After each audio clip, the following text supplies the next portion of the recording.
So what I'm authorized to disclose is there was an incident and there's a lot of damage.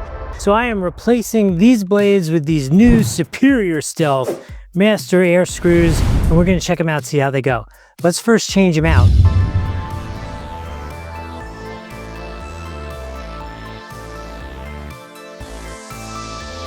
Checking in from a construction site here where I've been reviewing RC cars all day using this drone. We'll tell you mostly it is hovering and the flight time's significantly higher.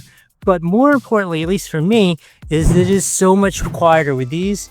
These are an absolute upgrade over the originals. If you're looking for your drone to get a little more flight time, a little quieter, maybe you get more speed. I didn't really test that out. For me, it was more the noise and flight time. Definite improvement. Get these if you want. There's probably a link down there if you want to get them. Helps out the channel. Like, subscribe, follow while you're down there. Hope this was helpful. We'll see you next time.